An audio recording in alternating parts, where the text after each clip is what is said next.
if you had an event like this in the States, no matter where it was in the States, there would be a lot of fights, a lot.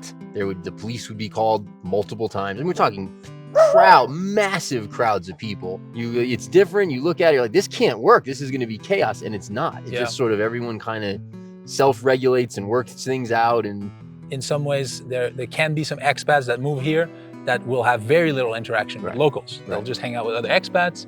Maybe if they go to the store, they'll buy stuff from a local store owner, but they don't have like deep connection or relationship with the locals. So. Taking things in stride, not getting stressed out, not getting caught up in outcomes, accepting what is, accepting reality, helping your fellow human, all of these kinds of things here is just the way people are. One thing is that efficiency here is not good. Yeah. It's very hard country to operate efficiently because of people's mentality, right? It's like, it's much more heart, it's much less mind, and that is a difference. So it's like, I have a lot less than them, so if I take this, it's not gonna really hurt them, but I need it, and they probably don't need as much as I do, And there's some truth to that. Like, someone steals my phone and they don't have a phone, I can buy a new phone, but they could never afford a phone, so they maybe can just. Anyways, that's my assumption that there's that kind of maybe Robin Hood mentality also of like, yeah, we could take from those who have more because some people here have very little. Right? Sure. Hello and welcome back, Ecuador Insider Podcast. Jesse, Carl, not joined today by Brandon. Brandon is in bed, sick, fever, 3 days in. It was too much rocking on stage. During Carnaval. That's probably what happened. We got to include that. I'm going to take a note. I'm taking a note for our editor. We're going to include that in the clips here for this episode.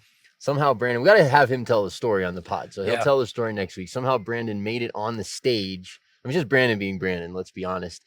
Made it on the stage during Carnaval in front of a packed house. There had to be 10,000 people in the park or something. Something like that. It was packed. It was absolutely packed. Anyways, Carnival was a good time. First of all, right now, hit the like button, subscribe to the channel, hit the bell. Thank you. We pump out a lot of content. We're going a piece a day currently. So a lot of content on Ecuador. We appreciate you guys tuning in. It's been a lot of fun getting all the comments that we get and interacting with you guys in the comment section. But what's really been tremendously gratifying is just all the people that stop by the office. There's new people that arrive here all the time. I think daily probably is not an exaggeration. And a lot of them stop by to thank us. A lot of them stop by to thank us for the videos. A lot of folks who have been here a week, couple weeks, a month, 6 months, a year, stop us on the street and say, hey guys, we came down here because of you. This town is amazing, blah, blah, blah. And then, they gave us props, which we really appreciate. That's kind of why we do this. Of course. So that's been a lot on of top fun. of that, there are people who live here who watch our stuff who are thanking us like, oh, I didn't know about that spot. Or, oh, I live in Loja, but I didn't know that you could find that in Loja and stuff. Right. So that's cool as well. Absolutely. Yeah. So, and I wanted to apologize too for our viewers. Since Brandon's been bedridden, we haven't been answering as many comments. I'm noticing they're piling up because he's sort of in charge of doing that. So we will get to them as soon as possible when Brandon recovers. Yeah, Carnival was wild. I think Brandon got sick after Carnival. Yeah. From what I've seen, the town was packed. There were a lot of people from all over. There was live music. There was throwing water balloons, getting wet, soaking with throwing. They have this foam thing here. It's called carioca. People sprayed out on each other's faces. I think your daughter was having a reaction. It's not too good, but yeah, it was pretty wild this year. And yeah, it was a lot of fun actually. So why don't we tell Brandon's story? And you could maybe say it himself next time. But Brandon made it on the stage.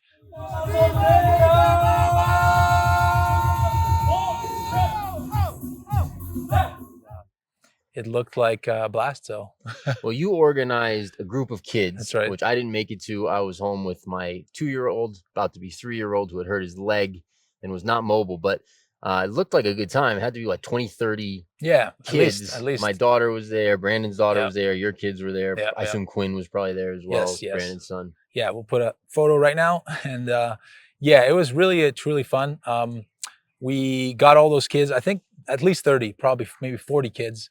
And these are kids of basically foreign families for the most part, mostly that expats. Live here. Right. That there's an amazing community of kids here. I think actually really it's one of the special things. Like my daughter is in the park a lot, the Coliseo, Mm. with a group of kids that can get as high as 20, 30 plus kids, Yep. where they play badminton and they play basketball and they play different games. And they're all just like, for the most part, I'd say actually entirely, they're all just nice kids Yep. that treat each other well, are well behaved. Most of them are homeschooled. Yep. Not all of them, but most, good number are homeschooled. They're very polite. It's like the kids you want your kids Yeah. spending time with. There's no weirdness going on. There's no stupid stuff. It's a great community of kids Yeah. here. And what's amazing about it actually is someone was asking me if we're going to do something special for Carnival, and I mentioned, yeah, we're thinking of maybe doing something, but then no word went out anywhere. And then the morning of the event, I sent something to a few people, and the word got out, and it was like 30, 40 kids that showed up. And of course, everyone had their spray guns, everyone had water balloons already made. We had barrels at the back of the different vehicles, the pickup trucks we were driving. And actually a friend had this big sort of camion, which is like Truck. not a bolqueta, but it fits like, I don't know, it fit like 20 people probably at the back there. And it was driving around, and yeah, we just drove around town, throwing water balloons, getting whole buckets thrown at us from the rooftops and stuff. Everybody was soaking wet. And yeah, that's basically what we did. The kids had a lot of fun. And it's all fun and games. I mean, if you don't want to get wet and get sort of soaked during Carnival, don't go into town, because that's just what people do here. They don't Yeah, I seem mean, to you really. can ask them not to, and for the Yeah, most part, they'll respect it. yeah. If you're young, maybe The not. But little if kids, you're yeah, if maybe. you're 60, 50, 60, 70, they'll leave you alone if you want them to, for the most part. I Yeah. wouldn't walk maybe through the park, Right, but right. outside of that. Yeah, I mean, I was there with my 2-year-old a couple of days, yeah, carrying him around, and I never got no one yeah. messed with me at all. I think that would be the exception. Maybe, like you said, an elderly person, or if you have a baby, if you're carrying a Yeah. baby. But otherwise, you're basically a Yeah, I moving mean, target. it's a remarkably respectful event. It's really actually, speaks a lot to the culture, I would say. If you had an event like this in the States, Mm. no matter where it was in the States, there would be a lot of fights, a lot. The police would be called multiple times. And we're talking massive crowds of people. Yep. And sort of the kids are basically fighting with each other with water and balloons and eggs and dye and A little bit of that. all kinds of madness. Yep. And there's nothing, nobody's getting robbed, nobody's getting stabbed, nobody's getting shot, nobody's getting beat up. I don't in Vilcabamba, I didn't hear of a single incident. In fact, in the 10 years I've been here, I've never heard of a single incident. Not to say there might not be a fist fight at 4 o'clock in the morning somewhere I haven't heard about, but it's a very, very respectful, peaceful event, despite the fact that there's massive amounts of drinking. Yes. It's basically a 4-day party. Town is rocking, from morning till night, all night. Yep. It's really an event I don't particularly enjoy, right? Yeah. It's like not something for me that I really enjoy, just sort of the vibe of it, the energy of it. Like I'd rather just have a peaceful day at the river Right, than I would, like the loud music and throwing stuff and drinking. I don't drink. Like it's not something, I personally enjoy. Mm. That being said, it's such an orderly, peaceful, kind event, which is just kind of how the culture is here. Yeah, no, I completely agree. Yeah, we didn't go out into town for the party, actually. Some years back, I did go out, but this year we just did this stuff with the kids during the day and kind of went home. But yeah, the party's rocking until 2, 3 in the morning sometimes, or later. I don't know. You can hear it from here, I'm sure. Yeah, no, it's all night. I mean, I don't know if it stops at some point. I can sleep. Music doesn't bother me, but it's going. I mean, it's going. Yeah. And actually, you were talking about, what happened, like if there was any fistfights. I'm on the security group here with the police officers, and anytime something happens in town, it gets posted on there. Basically, there's a message, hey, something's going on. Can the police come over here? And only 2 things happened during Carnival, which were very, little. One of which was there were some guys that had fake bills that were like trying to pass them around or whatever. They were like going to stores trying to change their bills, and they had fake cash. So that's something, pretty much on the side note, pretty much when you go places, they check to see if it's fake. I haven't really seen any fake bills here, but they always seem to check. Do check. Yeah. Yeah. So that was one thing. And then the other thing, there was like a couple, a couple that were fighting. Like, so a man and a woman were like in some kind of fight, domestic dispute of some kind. The police went over there. That's all that there was in the group. Yeah. And that's wild. Cause like you said, I'd be 10, 20,000 people drinking for 4 days, partying. You can tell everybody's drunk. Like yeah, I did drive pretty late at night, one night, and people are wobbling and everyone, and somehow there's no accidents. Like it's actually quite impressive. It is. That's like the first, when you first get to Ecuador and you see the roads and how people drive and how much activity goes on the roads, because a lot of the roads have no shoulder. Like a Right. lot of the roads, the side of the road is a drainage ditch. Hmm. So there's the end of the lane and the line, and that's it. Then the road's over, and you've got people walking on those roads constantly. Yep. And when you come from, where we come from, where I come from, the States, like you see that and you're like, and you're wow, like people must get hit all the time. Yeah. And it never happens. Yeah. You never hear about somebody. It's kind of, Very rarely. everything's Yeah. kind of like that here, where it's different. You look at it, you're like, this can't work. This is going to be chaos. And it's not. It Yeah. just sort of, everyone kind of self-regulates and works things out. And there's a sort of humanity to just sort of, kind of, I don't know, sort of manage interactions in a way that's just acceptable to everybody. Yeah. Versus this is the rule, and if you break it, you're going to get a fine, and it's not a lot of that. It's more just people work it out. Yeah, of course. Yeah, and on top, well, I was what I noticed here, there are very few accidents, like you said. Of course, they do happen, but I think it's the nature of the people and the roads as well. People are used to driving, and like you really have to pay attention here because there's obstacles that pop up everywhere, and the roads are very windy. So I think the drivers are just used to really paying attention to the road, because sometimes you might have a herd of cows, crossing the street. There's street dogs that are literally sleeping on the road. Yep. You wonder how they don't get hit, right? But somehow, I mean, people occasionally you'll pass a drunk guy sleeping on the road also, yeah, while also. you're driving. Yeah, yeah, and there are people walking right on the side of the highway. You're taking a blind turn, and all of a sudden there's people right next to you. You're passing them, and yeah, there's very few accidents. And then another thing too, the transit police were around town, like they were at the entrance of town for Carnival. They check people's papers and all that. And normally it would be illegal to have people in the back of a truck, like driving, in public. You're not supposed to do that, right? People do it in the countryside because there's not a lot of control. But the transit police saw us drive by a couple of times. We had a bunch of kids, like it was wild, And because it's Carnival, it's fine, basically. It's kind of my understanding anyways. Yeah, I mean, it's kind of like all the rules here. They kind of apply occasionally, Right. Everything here is very workable, very bendable, moldable, which for me is nice. For some people that would be awful, Yeah. right? But for me is a very nice aspect of life here. Yeah, and so we wanted to talk. I don't have a ton of time. I've got about 25 more minutes, so we don't have a ton of time. We're hitting it here today. I've got a phone call coming up here in 20 minutes, but we wanted to talk a little bit about some of the cultural stuff. So you got here 2011? Yeah, August of 2011. So August 2011, July 2013. So we've been here a while. When I first moved here, I was single. I did not speak Spanish, did not know anything. I'd been to Latin America once in my life, which was Venezuela around 2006. That was my one Latin American experience. I moved here sight unseen, sold everything and moved to Ecuador in 2013, sight unseen.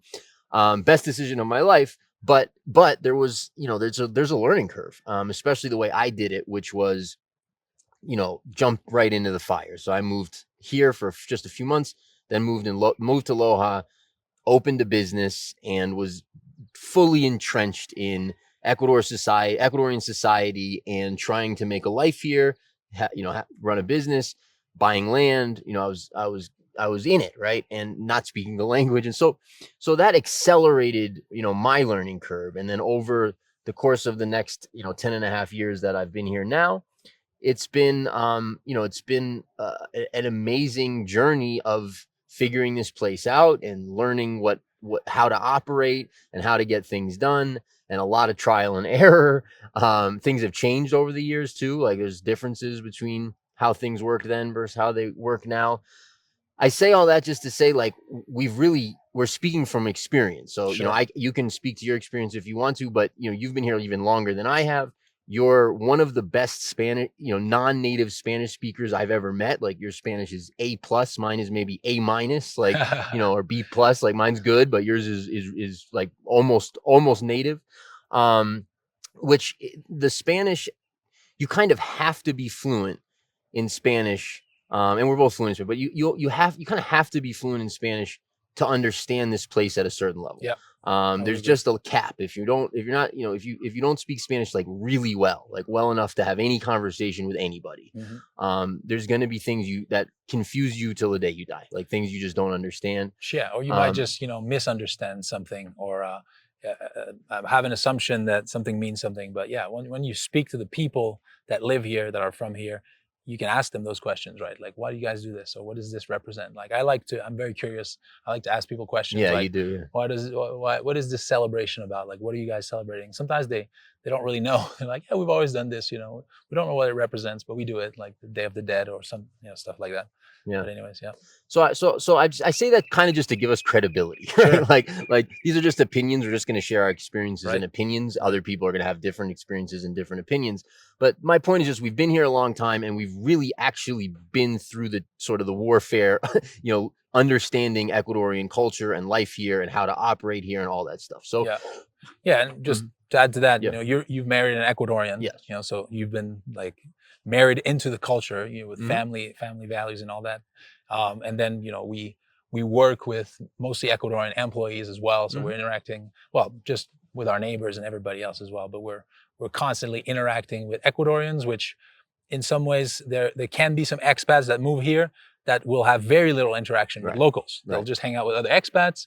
Maybe if they go to the store, they'll buy stuff from a local store owner, but they don't have like deep connection or relationship with the locals. So Particularly in Vilcabamba, in like if you're in a Vilcabamba, place where there's a lot of foreigners, right, right, and then that was partly, my gift when I got here was being in Loja, mhm, where there was very few foreigners, so it right, wasn't a choice. yep, There was no choice, and so yeah, so again, we don't have a ton of time, but what we can cover, let's cover some of the cultural stuff. So let me kind of just give a little summary, and then we'll dive into it. So um, here's some sort of broad stroke things I would say about the culture.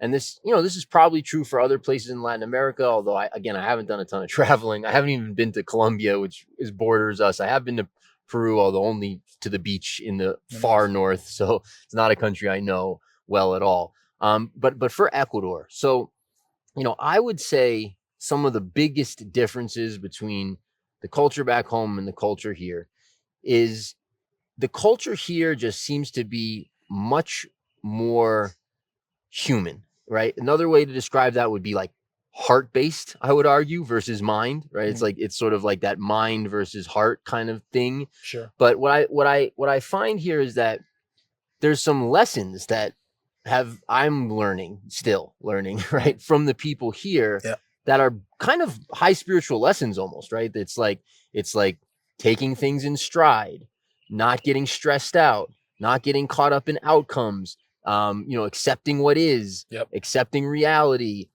helping your fellow human, all of these kinds of things here is just the way people are. Now, not 100% of all people and not everybody in every situation. These right, are human beings. We all have our good and bad and everything else. But in general, the culture is that way, right? It's based on family, community, relationships. That is how people are oriented. They make decisions in groups. It's very much like a consensus type decision making process that they have here in Ecuador. yeah, Um, mhm, and all of that's very different. Like where I come from, it's all mind. We're about, efficiency and individuality and here's my boundaries and this is what I believe in and all this kind of stuff like that people here just don't have any relationship to that sort of mentality. yep, So again, super broad brush, like that's kind of my takeaways. yep. Now we'll get into some of the details, but let you jump in. Yeah, well, we can go one point at a time. You mentioned, patience, and the Ecuadorian people are so patient, Yep. and there's a downside to that. Things don't start on time. Yeah, a lot of people are late to meetings, reunions, even when there's an event going on. It says it starts at 4:30, and you showed up at 4:30, and nobody's even arrived. And that's like for public, events organized by the government sometimes, which is kind of funny. Yep. But and kind of a good anecdote. I don't want to put you on the spot here, but we went for lunch for dinner today, for lunch to the restaurant today, and we had a certain amount of time. We wanted to get the food quickly, and the waitress was a little bit slow, and she started attending other people, and uh, you were getting a little bit impatient, right? Yeah. Not with Which her, just no, just in within the general. table. Yeah, Yeah. yeah, Yeah. yeah. And like Milton was sitting there, and he's Ecuadorian, and he didn't like. I think Ecuadorians wouldn't get impatient in a No, situation like that at all. very They're just very like, rarely. it is what it is. The food will come when it comes, rather than like, hey, we need to eat because we have to do something else afterwards. So People Mhm. are, of course, people are still on a schedule. They have to work. They have a lunch break or whatever. But it seems like there's less of this sort of impatient, like, "Hey, give me my food now." You know. Yeah, it's sort of that time is money mentality. Like that Right. doesn't exist here. It Right. doesn't. Right. It's the relationship first. It's the person first. People professionals charge by the task Yes, versus their time. that's That's true. a totally different concept. Now again, I want to be clear. I'm not Quito would be much less this way. Mm. Guayaquil would be much less this way.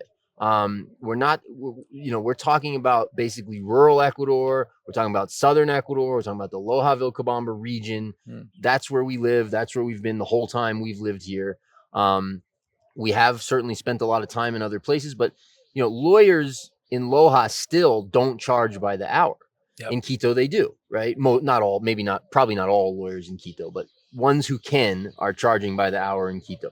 There's one lawyer I know of in Loja who has tried to start charging by the hour. So some Mm. of these things do change. Yep. I would say, unfortunately, but but some of those things do change. So yeah, I mean, let's see. There's definitely some anecdotes I can get into here, but I think before I do, we kind of need to get into some of the downside or the underbelly, or some of the stuff that's not great about about the culture. So, and again, some of it's a lot of it really also is just perspective. Yep. It's like for me, right?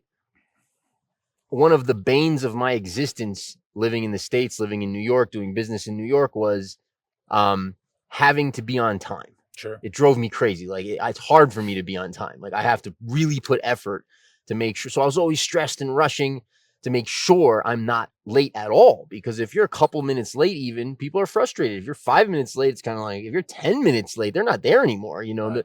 So so that was really frustrating for me when I came here and I realized, oh, the relationship with time is totally different. People are routinely late. It's not a big deal to be late. It's not a big deal to cancel. It's not a big deal to not show up. Now, of course, people appreciate people who are on time and show up and do what they say. Hmm. That's highly appreciated here, but it's not a cultural must. It's not, it's not something that this is the expectation. And if you don't meet it, whatever. Right.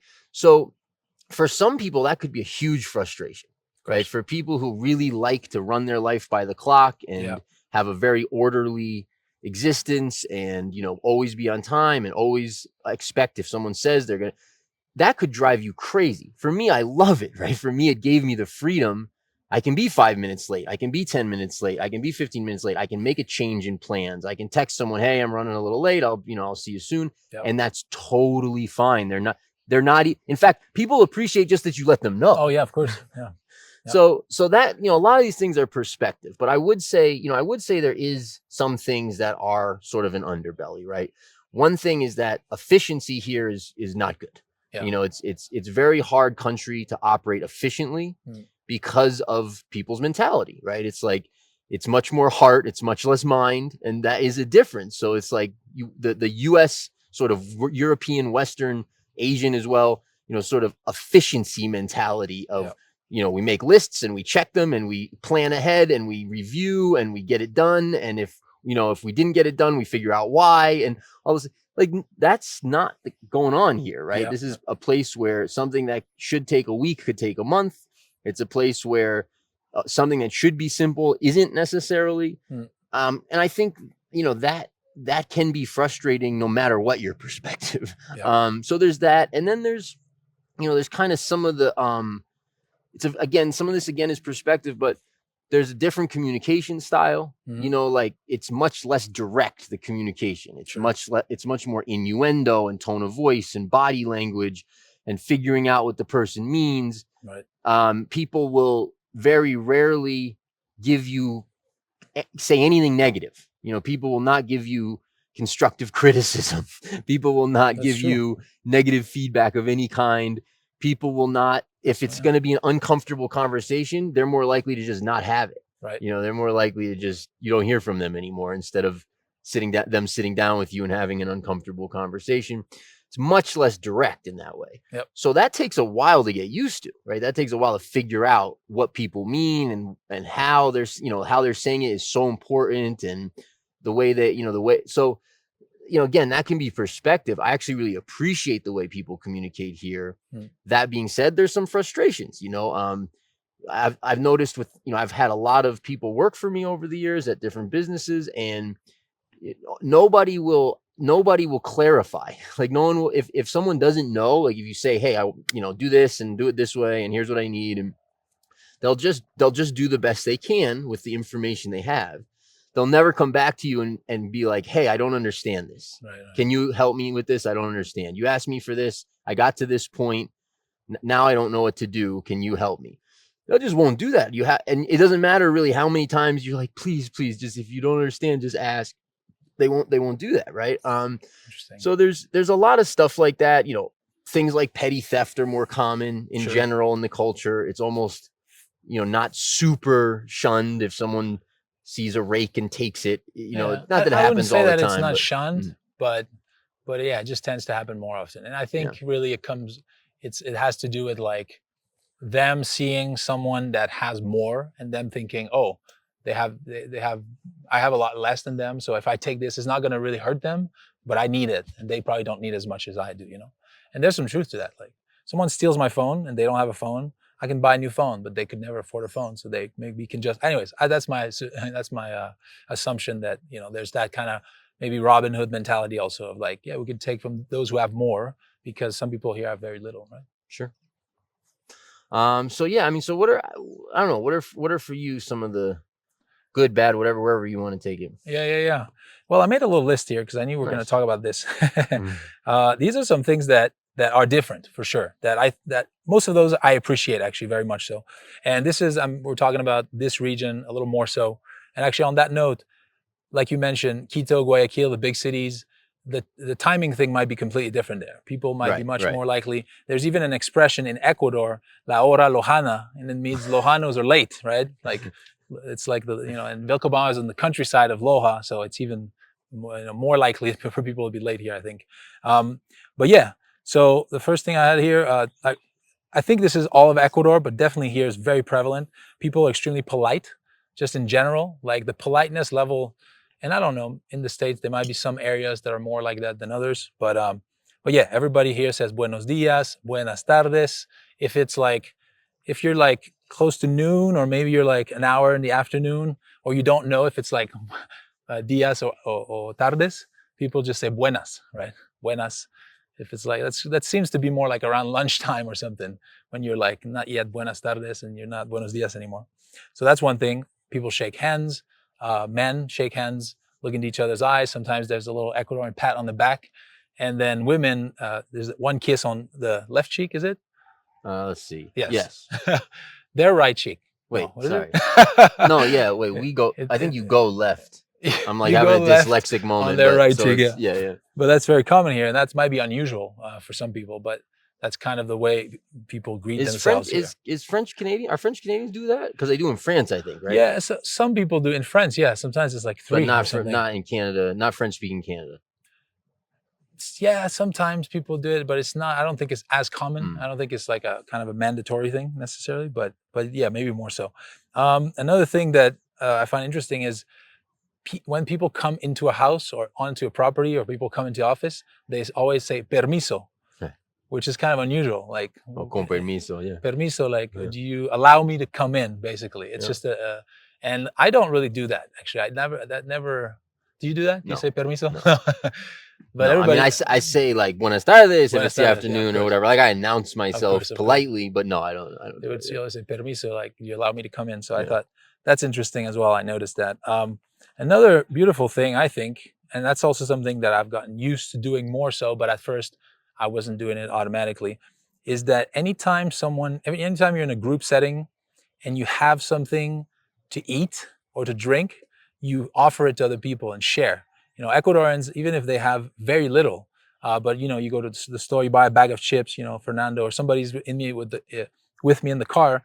If they have some kind of food to share, it's almost customary to share with everyone. For sure. It's not just for you to eat and not share with anybody, right? I mean, you'll see, one of the strangest things that, was when I first got here was people standing around or sitting at a restaurant even with one beer and a bunch of glasses. Yeah. This is how this is like the way you drink here, basically.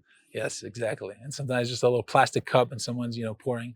They'll even sometimes share the cup. Yeah, yeah. A guy with an alcoholic drink will share the cup and everyone's drinking from the same cup. Yeah. But yeah, you're expected almost to share. And sometimes, like if I buy something that I want to eat, right, and I have someone in the car, someone around me, I almost think like maybe like they don't want what I'm eating or something. Like I wouldn't be inclined to just offer anything. But here it's just normal and customary. If you go to a house, you go visit someone for whatever reason, they'll usually make an effort to serve you something, Hmm. even if they have very little. So I've been to some properties like way out in the countryside, and all they had was like little buns, and they made some coffee, but they would go out of their way to offer me something, even though they don't necessarily have a lot. And I think that's a beautiful thing here. And then also uh, on that note, um, I think that's basically No, it. the gift. Sorry, you had Yeah, more. no, go ahead. The gift giving phenomenon Right. is really cool. Like Yes. I've told this. Well, I'll forget that story since I've told it before. The other day, an engineer, who I knew, but he wanted to sort of reintroduce himself, and wants to work with us, and he's wants the relationship. So it's not that there's no reason to do it, but that doesn't matter. It's he comes into the office and he's got a container of cecina, Oh yeah. of pork, of uncooked flavored Oh yeah. pork slices, It's, and he hands me the container. It's the gift he's bringing yeah. as like a gesture. Yes. And this is very common, like Yes. giving somebody a gift in various situations especially in rural. It's pretty more so Mhm. in rural, but is still very common. um Yep. I've told these kinds of stories too before, but just people will help you almost endlessly. Yep. I had a situation where it was totally my fault, and I got in a car accident. I'm going to tell the super short version, but got in a car accident in Loja, and it was a motorcycle that collided with my pickup truck. It was actually my fault, Well. and it could have been really bad, but wasn't. And within 30 seconds of the guy going down, there's a crowd of people gathered around, picking the guy up, picking the motorcycle up, putting it in the back of my truck, Wow. helping him into my truck, and being like, get out of here, because it's a pain here. If you are in an accident and the transit cops come, you have a Oh yeah. lot of stuff to deal with. They block the road also, Yeah. the traffic and So it stuff. was like the whole community just immediately gets together and helps in Wow. whatever situation. I had another story, which I have told, where I'm on the way to Guayaquil in an old car. I had a old Toyota Land Cruiser at one point. I'm on the way to Guayaquil, and my car starts smoking close to Saraguro. Okay. Get to Saraguro. It's close to like evening. I'm gonna like sort of drive almost overnight to pick up my daughter in the morning. She's unaccompanied minor. She's getting in at 5-6 o'clock in the morning. I got it all timed up to arrive by like 2 or 3, plenty of time. Breakdown in Saraguro. Thank God it was Saraguro and not in the middle of nowhere. Yep. But breakdown in Saraguro. Go to a long chain of events, but the one guy I know from Saraguro, I call. He gives me a contact. This guy contact of him shows up and is then with me from that point, which is about 6 o'clock in the evening, till about 1 a.m. Wow. when I left to continue on to Guayaquil. Mm. The mechanic who had burnt his arm had like a first-degree, a radiator had blown up on his arm. He has like a Wow. first-degree burn. Wow. Like, I don't know, a bad burn. I don't know which degree is the bad one, but he has a really bad burn on his arm. Spent from like 6 p.m. or maybe 7 by the time he started working on it till like 1 o'clock in the morning with the guy who came, who didn't know me, was just a friend of a acquaintance. I wouldn't even say a friend of an acquaintance. These guys worked on this car for however many hours. And then when they finished, I'm like, what do I owe you? And they're like, just give me whatever you want. Give me whatever you feel like. And then the guy who helped me, who wasn't the mechanic, tried hard to turn down the money. It was like this is amazing. Like, this would never happen. This guy's been closed for 5 hours. Right. He's got a family at home. Yep. But I need help. Someone needs help. Yeah. I had a similar story actually, where it was in Santiago, which is like closer to Loja, actually, as you're leaving. Mhm. That's where my car broke down. It was like, it actually broke down. There was a really bad noise coming from. It was actually the 4x4, and it wasn't a big deal, but it sounded awful. It was like, Like I really thought there was a major issue. So I stopped, and it was late. It was like maybe 10 p.m. The whole town is closed. There was some lady selling empanadas, or not empanadas, but tortillas de maíz. Late, I guess. Maybe it was 9 p.m. or something. But they were like one little lady selling, and I said, "Is there a mechanic here?" And they said, "Oh yeah, just go over there." So I go knock, and the mechanic's not there, but his son is there, and his son was like 13 years old, maybe, like a kid. And then he's like, "Oh yeah, my papa, my dad's coming back in an hour, but I can take a look with you, right?" So I park the car. We go into the car, with the light of the phone and stuff, and he's looking at stuff. I have no idea what I'm looking at. The little kid knows what he's looking at and stuff. Eventually, the dad comes, and he's like, "Oh, you'll be okay. You'll make it to Vilcabamba. You'll be fine, right?" So, but still, that was another example of a similar thing. So unfortunately, I have to wrap. I got Yeah. a call in 3 minutes. We're Nice. gonna have to do part two of Part the two. Ecuador culture. Sort of observations of a foreigner Yeah. on Ecuador culture. We'll do a part two. If you like this video, subscribe, hit the like button, hit the bell. Our retreat link is in the description below. Come hang out with us for 9 days. It's an amazing retreat. Check out the reviews both on We Travel and on our Google Maps page. We'll put those in the description as well. That's right. Not even gonna check out the retreat promo video. Will that be published by then? This time, perhaps. It will be yesterday. It'll be yesterday, today. All right. So guys, thanks so much for tuning in. We hope to see you here one day. And until then, we'll see you next time. Take care, guys. If you're interested in real estate properties, all of our property videos will now be uploaded on a different channel. Please click the link in the description down below.